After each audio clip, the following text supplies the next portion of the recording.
आखिर कौन है वकारुज़्ज़मान? यूनुस को सरकार की कमान सौंपने वाले आर्मी चीफ ही कैसे बन गए उनका सबसे बुरा सपना, खौफनाक सपना, सबसे बड़े दुश्मन। दरअसल बांग्लादेश में सेना प्रमुख जनरल वकारुज़्ज़मान और अंतरिम सरकार के हेड मोहम्मद यूनुस के बीच तनाव बहुत ज्यादा बढ़ गया है। शेख हसीना सरकार गिरने के बाद देखिए दोनों सहयोगी थे, साथ साथ चल रहे थे, लेकिन अब परिस्थितियां बदल गई हैं, हालात बदल गए हैं। बांग्लादेश में राजनीतिक माहौल एक बार फिर गर्मा गया है। बांग्लादेश के सेना प्रमुख जनरल वकारुज़्ज़मान और अंतरिम सरकार के प्रमुख मोहम्मद यूनुस के बीच कई मुद्दों को लेकर न सिर्फ मतभेद सामने आए हैं बल्कि तगड़ा मनभेद भी चल रहा है। यानी कि उन मुद्दों पर ये पूरी तरह से राय अलग रखते हैं और अब एक दूसरे की सत्ता को गिराने की, एक दूसरे की ताकत को छीनने की पूरी पुरजोर कोशिश कर रहे हैं। जनरल ज़मान ने यूनुस को दिसंबर तक चुनाव कराने का अल्टीमेटम दे दिया है। सरकार के म्यांमार तक कॉरिडोर बनाने के अहम प्रोजेक्ट को भी सेना प्रमुख ने इसका कड़ा विरोध किया। देखिए किस तरह से सीधा सीधा ये कलेश जो है वो बड़े स्तर पर सामने आ गया। बस फिर क्या था, यूनुस भड़क गए और राजनीतिक दलों का समर्थन नहीं मिलने पर इस्तीफा देने की धमकी उनके जरिए दे दी गई कि भाई मैं तो अपने पद से इस्तीफा दे रहा हूं। दिलचस्प बात आप देखिए कि आमने सामने दिख रहे ज़मान और यूनुस बीते साल, आपको याद होगा बीते साल अगस्त में क्या कुछ हुआ था, बांग्लादेश में क्या राजनीतिक उथल पुथल हुई थी और उसके बाद हमने देखा था कि किस तरह से अल्पसंख्यक हिंदुओं पर खूब अत्याचार हुए थे। तब भी ये सरकार खामोश रही, ये सेना खामोश रही। चलिए फिर से आते हैं मुद्दे पर, क्योंकि साल अगस्त का ये वो महीना, ये वो साल रहा जब हसीना सरकार गिर गई और उसके बाद ये एक दूसरे के साथ कंधे से कंधा मिलाकर, एक दूसरे के साथ हाथ से हाथ मिलाते हुए चलते नजर आए।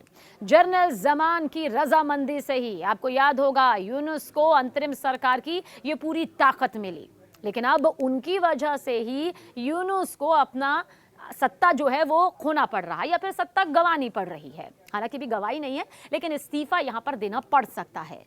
बांग्लादेश में बीते साल जून जुलाई का वो महीना जब शेख हसीना सरकार के खिलाफ जमकर प्रदर्शन शुरू हो गए थे। इसके बाद तो 5 अगस्त में शेख हसीना ने अपने ही देश को फौरन छोड़ दिया था। पल पल की तस्वीर पूरी दुनिया ने देखी और शेख हसीना भारत में आई, भारत में शरण ली। हालांकि शेख हसीना की सरकार गिरने पर यूनुस अंतरिम नेता बने और जनरल ज़मान ने उनका समर्थन भी किया, खुले तौर पर समर्थन ये हुआ।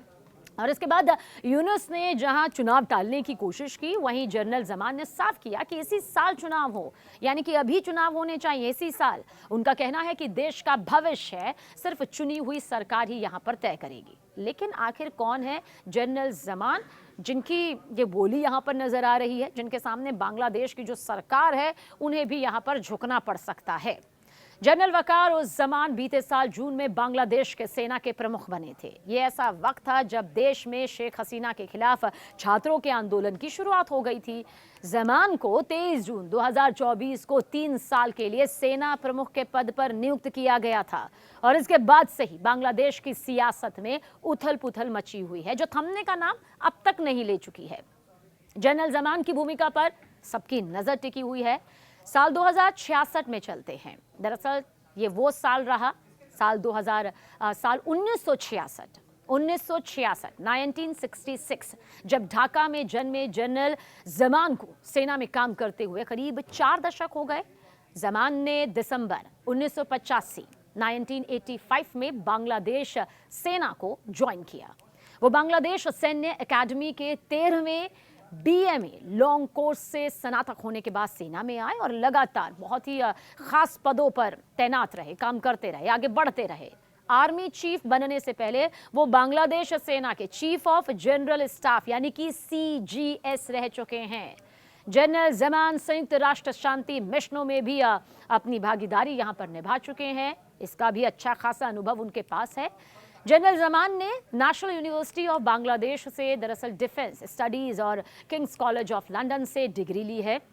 ये इनका शैक्षणिक बैकग्राउंड हम आपको बता रहे हैं। सेना प्रमुख बनने से पहले देखिए जनरल वकारुज़्ज़मान शेख हसीना के अंडर में ही, शेख हसीना के अधीन ही आर्म्ड फोर्सेस डिवीजन में प्रिंसिपल स्टाफ ऑफिसर थे।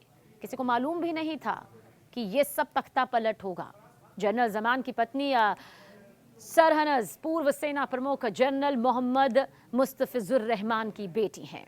जनरल रहमान 1997 से 2000 तक हसीना के पहले कार्यकाल में बांग्लादेश के सेना प्रमुख थे। बांग्लादेश देखिए एक बार फिर से नेतृत्व संकट से घिर गया है।